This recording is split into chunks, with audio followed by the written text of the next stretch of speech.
नमस्कार, Bihar updates digital news platform पर आपका स्वागत है। मैं हूं सुनील पांडे।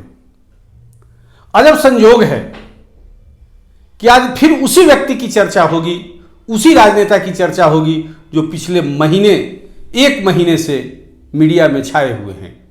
मैं बात उपेंद्र कुशवाहा की कर रहा हूं। आज नीतीश एक बार फिर इस बात को दोहराए कि उपेंद्र जी की मुझे कोई परवाह नहीं है, वो जहां इच्छा है वहां जाए। वो खुद बीजेपी के संपर्क में हैं। मैंने बीजेपी के संपर्क को लेकर पिछले 3 दिनों से व्यंग्य बाणों की बौछार नीतीश और उपेंद्र जी के बीच चल रहा है, लेकिन आज सब्र जवाब दे गया और उपेंद्र जी आज बड़ी भावुक हो गए। उन्होंने नीतीश को अपना बड़ा भाई मानते हुए एक बड़ा भावनात्मक शब्दों से भरे ट्वीट कर दिया कि ये तो किसी घर की कहानी जैसी हो रही है कि बड़ा भाई कहे कि अब छोटे भाई तुम्हारे अपने घर पर कोई अधिकार नहीं है, ये सभी संपत्ति हमारा है। ये संपत्ति आर्थिक रूप से बात नहीं हो रही है, बात यहां हो रही है सरोकार की, भरोसे की और संस्कार संबंध की। बड़े आदर के साथ उपेंद्र कुशवाहा को 14 मार्च 2021 में महागठबंधन या तब कहें जदयू में शामिल किया गया था। बाद में यही जदयू महागठबंधन का हिस्सा बना। तब बात यह हो रही थी कि लौकुश के सहारे बिहार की राजनीति में एक पुनः शक्ति इकट्ठा किया जाए और तब शायद सवर्णों की बात हो या फिर पिछड़ों में सबसे बड़े यादव वोटरों की बात हो, जमकर इनसे मुकाबला किया जाएगा। आप इस बात का स्मरण रखें कि नीतीश कुमार कुर्मी जाति से आते हैं। लौकुश का आधार वोट एक कुर्मी है तो दूसरा कुशवाहा है, जिसको आप कोयरी भी कहते हैं। कुर्मी के बेताज बादशाह नीतीश कुमार हैं, इसमें कोई दो राय नहीं, कहीं कोई विवाद नहीं।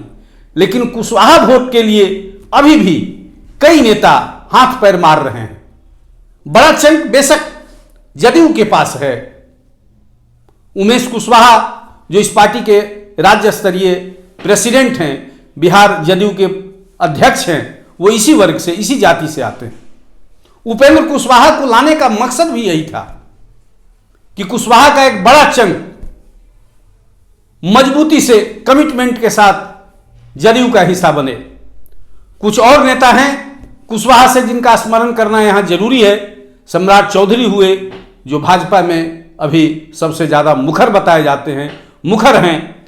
दूसरा आलोक मेहता हैं जो आरजेडी के साथ हैं। पिछले दिनों उन्होंने भी 10% जनसंख्या की बात कर सवर्णों को चिढ़ाने की कोशिश किया था, उनकी भी फजीहत हुई, वो अलग मसला है। और तीसरा जो सबसे मजबूत किला होना चाहिए था कुशवाहा का, वो बाबू जगदेव प्रसाद का सुपुत्र नागमणि जी हैं। लेकिन नागमणि जी कितने पार्टियों में शामिल रहे और उनकी कमिटमेंट कितने पार्टियों के साथ रहा, ये शायद वो भी भूल चुके होंगे। आपको मालूम होना चाहिए कि नागमणि कभी केंद्र में मंत्री भी हुआ करते थे।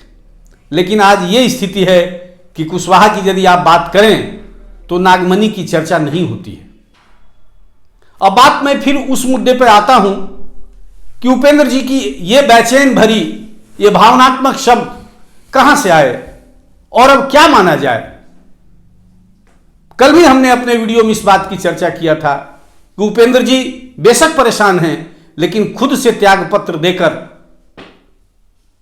मैदान में नहीं आएंगे। वो चाहते हैं कि विवश होकर जदयू उन्हें पार्टी से निकाले और निकाले जाने के बाद वो संसदीय जो भी फैसिलिटीज है गवर्नमेंट की वो प्राप्त करते रहेंगे। लेकिन यदि खुद इन्होंने पार्टी छोड़ा तो ये सारे सेवा शर्तों से उन्हें विमुख होना पड़ेगा।